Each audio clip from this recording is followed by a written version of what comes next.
morning, everybody. Good morning. Happy first 100 days. Before we begin, I want to acknowledge that the bipartisan Take It Down Act passed the House last night. This important legislation was championed and guided through Congress by our wonderful First Lady, Melania Trump, including through her direct advocacy on behalf of survivors during her passage efforts. The Take It Down Act criminalizes the publication of non-consensual intimate imagery and requires social media and similar websites to remove such content within 48 hours of notice from a victim. The First Lady thanks all those who voted in favor of this important legislation, and the President looks forward to signing it when it arrives on his desk. Today officially marks 100 days of promises made and promises kept by President Trump. This has truly been the most historic start to a presidency in American history. After building the greatest economy in the world in his first term as president, President Trump is in the process of doing that all over again. The American people trust in President Trump. Since his first day in office, President Trump has focused on defeating the Biden inflation crisis, bringing down the cost of living, and making the United States the best place in the world to do business, invest, create jobs, and innovate. And President Trump's efforts are working. 345,000 jobs have already been added since the start of President Trump's term. Last month's jobs report saw nearly 100,000 more jobs than economists predicted, and it was the fourth highest month for private payroll growth in the past 2 years. 9,000 manufacturing jobs have been added to the economy already. This is a sharp contrast to the 6,000 manufacturing jobs that were lost each month in the final 2 years of the Biden administration. The U.S. employment rate remains at historic lows. And thanks to President Trump, Americans are seeing price relief for the first time in years. The last inflation report showed the first consumer price decline since the COVID pandemic, a decrease in energy prices, and real average hourly wage growth. President Trump is delivering on his promises to lower costs for American families and businesses. Prices across the board for everyday goods have seen declines since this president was inaugurated. From airfare to used motor vehicles to prescription drugs, prices are dropping. In fact, last month's drop in the price of prescription drugs was the largest ever recorded. And after Joe Biden botched the response to the bird flu, President Trump and Secretary Rollins' aggressive plan have brought down wholesale egg prices more than 50% from Inauguration Day. President Trump ended Joe Biden's reckless war on American energy and fossil fuels and has restored American energy dominance. And Secretary Wright, Secretary Doug Burgum are working hard on that effort every single day. Oil and gas prices are now way down because of this bold approach. Gasoline prices down 7%. Energy prices are also down as well. The Department of Interior just announced a new offshore drilling policy that will boost oil production in the Gulf of America by 100,000 barrels per day. On the deregulation front, President Trump is committed to cutting senseless red tape, especially for America's small business owners who are the backbone of our economy. We know cutting regulation leads to lower costs and higher growth. The mass deregulation effort by this administration will help usher in the golden age of America, which is underway. Immediately upon taking office, President Trump blocked all of the unfinalized Biden-era rules, saving Americans more than $100 billion, or $2,100 per family of four over the next decade. And the president also launched a bold multi-agency effort to roll back existing federal regulations that drive up the cost of living on hardworking families. This effort is projected to yield significant cost savings in the coming months, including the EPA's rollback of tailpipe emission rules for light-duty and medium-duty vehicles and the Department of Transportation's latest corporate average fuel economy standards. These two efforts alone yield $755 billion in total savings, or more than $8,800 per family of four over the next decade. In total, the combined savings from all of these actions equal just over $935 billion, or nearly $11,000 in real savings per family of four per the coming decade. The press is not talking nearly enough about the positive impact of President Trump's deregulation campaign. And investments from the biggest companies and countries in the world are pouring in under this president. So far, total investment commitments under the Trump administration have reached more than $5 trillion. including $500 billion from Apple in U.S.-based manufacturing and training, $500 billion from NVIDIA in AI infrastructure, $100 billion from TSMC and U.S.-based chips manufacturing, and the $500 billion private investment by OpenAI, Oracle, and SoftBank in AI infrastructure as well. All of these investment commitments are estimated to generate at least 451,000 new high-paying jobs for American workers and families. At this point, President Trump has secured more investments in the United States of America in 100 days than Joe Biden did in 4 years. President Trump is America's businessman in chief, and that's why these trillions of dollars in investments are flooding to our country. The business community is bullish on America because President Trump is back in charge. Tomorrow, the president will host CEOs and leaders from several companies that have made these investments to tout their historic commitments to our country and encourage others to follow suit. Under President Trump, there has never been a better time to invest in America. And the president finally said enough is enough and refused to allow America and our workers to be ripped off any longer on trade. President Trump implemented powerful tariffs to end the era of economic surrender and to rebalance America's trading agreements. More than 100 countries have already come to the table looking to offer more favorable terms for America and our people. There has never been a president who has created his own leverage like this president, and we are just getting started. Republicans in Congress are getting very close to passing President Trump's one big, beautiful bill, which will include the largest tax cuts in American history, strong border security measures, major military advancements, dramatic deregulation, and common sense spending reforms. As President Trump has said before, the best is yet to come. For more on President Trump's economic successes so far and the plans ahead, I want to pass it off to our incredible Treasury Secretary, Scott Bessent, who is here today, and we will open it up to questions. In our new media seat, we have Brendan Peterson, the financial services reporter for Punchbowl News. Punchbowl News covers power, people, and politics based in Washington, D.C., laser focus on Capitol Hill, the politics of legislating, founded in 2021, and it is the first newsletter that Capitol Hill and the White House reads every morning in the middle of the day and throughout the evening. Thanks for being here with us, and we'll start with you today. Thanks so much for being here. I have a question for Secretary Bessent. On tariffs, the president said over the weekend that we are hoping that maybe tariff revenues could replace income tax. But we also keep hearing about the deals that the administration is pursuing. So my question is, what is the White House's ultimate objective here? Do you want to have long-term tariff revenue or deals that might reduce those tariffs? I think it's a combination of both. So we're going to take in long-term tariff revenue. We put a process in place. We have 18 important trading relationships.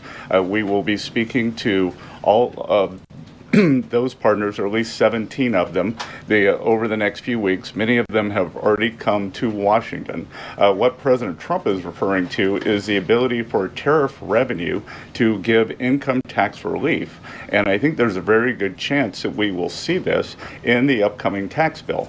The president campaigned on no tax on tips, no tax on Social Security, no tax on overtime, and the restoring interest deductibility for autos, for American-made autos. So tariff income could be used for tax relief on all those immediately. So you think that there is a role for significant tariff revenue in U.S. fiscal policy? I think that it is something that got put away a long time ago, and I think that tariffs will bring back American manufacturing and generate substantial revenues. On manufacturing, we've seen some pretty grisly surveys this month from the Philly Fed, which saw the biggest drop since May of 2020, and the Dallas Fed, similar plunging outlook, poor shipping orders. What are American manufacturers not understanding about your push for onshoring in the U.S.? Well, I think I was in the investment business 35 years, and I learned to ignore the survey data and look at the actual data, and the actual data has been quite good. The job data is good. Americans keep spending, and as Caroline said, we have these incredible commitments to bring manufacturing back on shore with record investment by domestic corporations and foreigners who want to come into the U.S. Thank you so much, Caroline. Thank you, Mr. Secretary. The Chinese continue to say that the U.S. and China are not engaged in any consultation or negotiation on tariffs. You recently said you've talked to your counterpart, but more about, quote, traditional things like financial stability. So can you clarify, is the administration talking to Beijing specifically about tariffs or not? Well, we're not going to talk about who's talking to whom, but I think that, over time we will see that the Chinese tariffs are unsustainable for China. I've seen some very large numbers over the past few days that show if these numbers stay on, Chinese could lose 10 million jobs very quickly, and even if there is a drop in the tariffs, that they could lose 5 million jobs. So remember that we are the deficit country. They sell almost 5 times more goods to us than we sell to them. So the onus will be on them to take off these tariffs. They're unsustainable for them. And they are saying you guys are not talking about it. So is that true? Look, they have a different form of government. They're playing to a different audience. So I'm not going to get into the nitty-gritty, again, of who's talking to whom. But as I said, I believe for the Chinese, these tariffs are unsustainable. And very quickly, 2 days ago, you said you didn't know if President Trump had spoken to Xi Jinping. Do you know now? Again, I would say Caroline and I have a lot of jobs around the White House. Running the switchboard isn't one of them. Bloomberg, go ahead. Secretary Bissett, thank you so much for being here this morning. You've talked about the importance of giving investors certainty when it comes to the market, yet the Trump administration is continuing to negotiate several complex trade deals in a very sort of compressed time frame. When do you expect you'll be able to give the market some certainty around those deals? Do you have a deadline? Is it the 90-day pause? What are we looking at here? Good question. And I think one thing that has been a little disconcerting for the markets is, President Trump creates what I would call strategic uncertainty in the negotiations. So he is more concerned about getting the best possible trade deals for the American people. We had 4 years of bad deals for decades of unfair trading, and we are going to unwind those and make them fair. What we are doing is we've created a process. I think the aperture of uncertainty will be narrowing, and as we start moving forward announcing deals, then there will be certainty.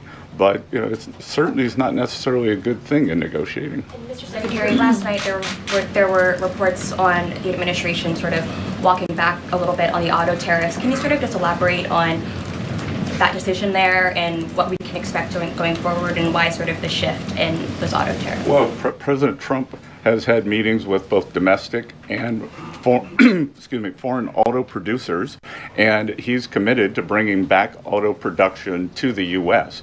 So we want to give the automakers a path to do that quickly, efficiently, and create as many jobs as possible. Jasmine.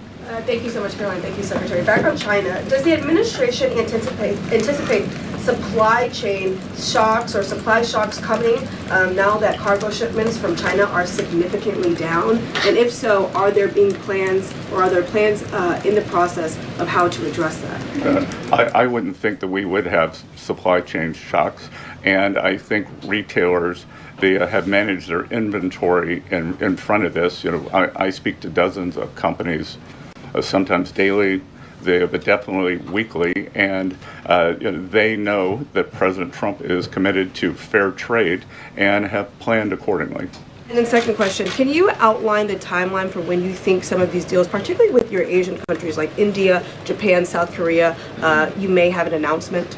I'm glad you brought up our Asian trading partners and allies. They have been the most forthcoming in terms of doing the deals. As I mentioned, Vice President Vance was in India last week. I think that he and Modi made some very good progress, so I could see some announcements on India. I could see the contours of a deal with the Republic of Korea coming together, and then we've had substantial talks with the Japanese. Andrea. Secretary Bessent, just continuing on the path of the sort of like progress. You said yesterday, I think, that it was could happen as early as this week or possibly next week. Can you give us a bit of a timetable? And then I wanted to ask about South Korea specifically. They've said that they probably won't be able to make a comprehensive deal until early July because of their elections. Japan also has elections. And to what extent are domestic factors complicating your efforts? Canada just had an election. You know, are you seeing that you might have to think about delaying the 90 days? Well, I would actually take the opposite tack, that I think from our talks that these governments actually want to have the framework of a trade deal done before they go into elections to show that they have successfully negotiated with the United States. So we are finding that they are actually much more keen to come to the table, get this done, and then go home and campaign on it.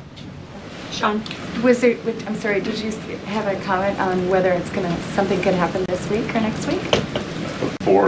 For a deal. So, you know, you said yesterday. Again, I think that we are very close on India. And in India, just a little inside baseball, India, in a funny way, is easier to negotiate with than many other countries because they have very high tariffs and lots of tariffs. So it's much easier to confront the direct tariffs when as we go through these unfair trade deals that have been put in over decades, that the non-tariff trade barriers can be much more insidious and also harder to detect. So a country like India, which has the posted and ready tariffs, it's much easier to negotiate with them. So I think the India negotiations are moving well. Sean, go ahead. Hi, Mr. Secretary. So it was reported this morning that Amazon will soon display a little number next to the price of each product that shows how much the Trump tariffs are adding to the cost of each product. So isn't that a perfect crystal clear demonstration that it's the American consumer and not China who is going to have to pay for these policies?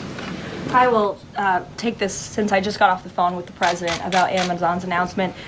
This is a hostile and political act by Amazon. Why didn't Amazon do this when the Biden administration hiked inflation to the highest level in 40 years? And I would also add that it's not a surprise because, as Reuters recently wrote, Amazon has partnered with a Chinese propaganda arm. So this is another reason why Americans should buy American. It's another reason why we are onshoring critical supply chains here at home to shore up our own critical supply chain and boost our own manufacturing here. Is Jeff Bezos still a Trump supporter? Look, I will not speak to the president's relationships with Jeff Bezos, but I will tell you that this is certainly a hostile and political action by Amazon. And Secretary, if you have anything to add. Yeah, I would also add that the bringing down the terrible Biden inflation has been a priority for the first 100 days of the Trump administration, and President Trump has done a great job of leading that. Since January 20th, interest rates, mortgage rates are down, gasoline and energy prices are down. We're expecting the further decreases, and as Caroline said, the big tax on consumers that goes unnoticed is deregulation or regulation, and we are deregulating and bringing that down. So, from a household income point of view, we would expect real purchasing increases. We've seen them over the first 100 days, and we would expect that to accelerate.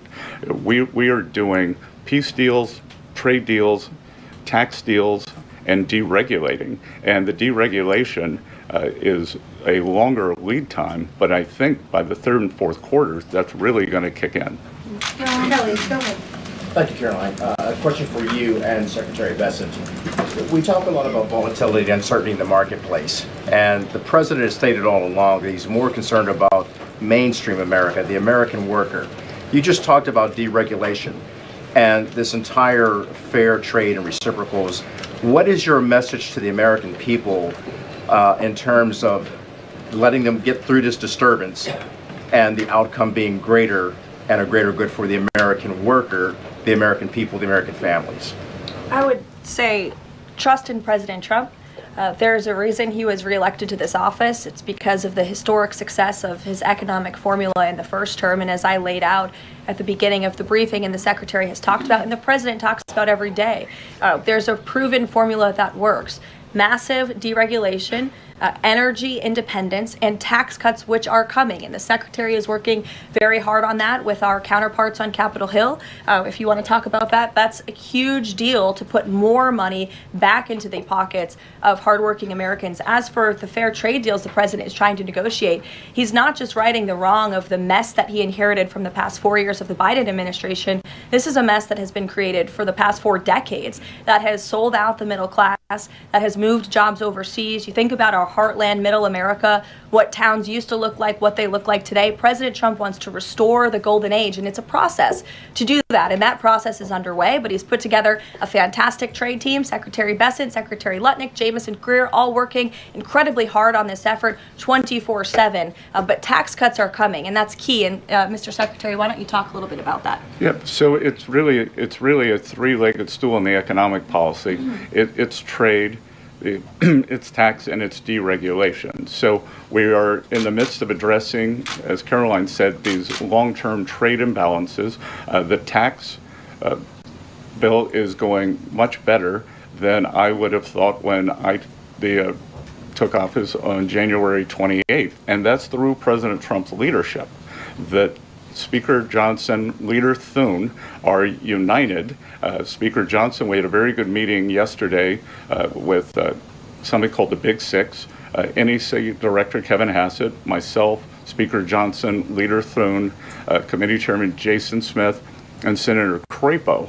And the tax bill is moving forward. It is going to give permanence to the 2017 Tax Cuts and Job Act, which will, back to the question on certainty, it will give American business certainty, it will give American people certainty, and then President Trump is also adding the things for working Americans that is talked about earlier: no tax on tips, no tax on overtime, no tax on Social Security, making auto payments deductible. So that will substantially address the affordability crisis. And the other thing that I would note, and back to data, is that the Vanguard, one of the largest money management firms in America, said that over the past 100 days, 97% of Americans haven't done a trade. And in fact, individual investors have held tight while institutional investors have panicked. So individual investors trust, investors trust President Trump. Megan, in the back. Thank you both. Can you detail for us exactly what we should expect as far as relief on the auto tariffs front? And then further, Mr. Secretary, should we expect other industries to also get relief the way we've now seen for auto and tech as well? I'm not going to go into the details of the auto tariff relief, but I can tell you that it will go substantially toward reshoring American auto manufacturing. And again, the goal here is to bring back the high quality industrial jobs to the U.S. President Trump is interested in the jobs of the future, not the jobs of the past. We don't need to necessarily have a booming textile industry like where I grew up again, but we do want to have precision manufacturing and bring that back. And another important, very important function of this that does not get talked about enough is national security. President Trump, his overriding the concern and belief is that economic security is national security is economic security. And we saw during COVID that our supply chains got cut off. And we need to bring back a lot of those supply chains, whether it's in semiconductors, medicines, the steel, and we have to onshore those. So it's a combination of making trade free and fair and remedying this gaping national security hole that he was left with. And if I could, I would just add, Megan, the President will sign the executive order on auto tariffs later today, and we will release it as we always do. Go ahead. Secretary, any updates on the negotiation with the European Union, and is it hard to negotiate with the European Union? Pardon? Do you have any updates on the negotiation with the European Union? I'm more involved in the Asian negotiations. My observation would be, goes all the way back to Henry Kissinger's statement, when I call Europe, who do I call? So we're negotiating with a lot of different interests. Some of the European countries have put on an unfair digital service tax on our big internet provider. France and Italy, other countries, Germany and Poland, don't have that. So we want to see that unfair tax of one of America's great industries removed. So it's going to be a give and take. So they have some internal matters to decide before they can engage in an external negotiation. Edward. Yeah, thanks, Caroline. Mr. Secretary, so contacts I have in the business community say that they're basically frozen for long-term investment because of the uncertainty around tariffs. How long do you think President Trump has to make a deal before there's damage to the economy? Look, I think that what we're seeing is that business leaders, they've gone into a pause, and I think we're going to give them great certainty on this tax bill. And I think over the next couple of weeks, as I said, we have 18 important trading relationships. We'll put China to the side. 17 are in motion. And then, as I said yesterday, I think there's a very good chance we're going to get this tax bill done. And the tax bill is going to be very powerful for domestic U.S. investment. So what we are going to do, one of the most powerful parts of President Trump's 2017 tax bill was full expensing of equipment. We are going to make that, as President Trump said in his speech to Congress, that will be retroactive to January 20th. The other thing that we are looking to add is full expensing for factories. So bring your factory back. You can fully expense the equipment and the building. We will couple that with deregulation, cheap energy, and regulatory certainty, and that will continue to make the U.S. the greatest destination for domestic and foreign investment. And the president, well, if I can follow, just the president said that world leaders would like to meet with him in Rome, in Vatican City, about trade. Other than President Zelensky, who did the president meet with, and about trade, and when could we get some of those deals? The president met with President Zelensky, as you know, which we talked about, and the president continues to be engaged with his fellow leaders around the world in the European Union. You've seen many of them visit the White House. I want to harp on, in closing, the point the Secretary just made. On the campaign trail, the president promised the American public that he was going to make America the best country in the world to do business again. The lowest taxes, lowest regulation, lowest energy costs of anywhere in the world. And if you do business in the United States, you won't pay a tariff, you won't pay a price. That's not just good for companies around the world, but it's good for the American worker. That's what this team is focused so hard on every day. We have work to do. The golden age of America is underway. But as I pointed out in the beginning, there's a lot of reason for the American consumer, the American CEO, the American small business owner to be confident and optimistic about this president and where we're headed. So you will hear more from the president himself later this evening. He is traveling to Michigan, as you all know. He'll make a stop at the Air Force Base with Governor Whitmer, and then we will head to a rally tonight where you'll hear more from him directly. So we'll see you in Michigan.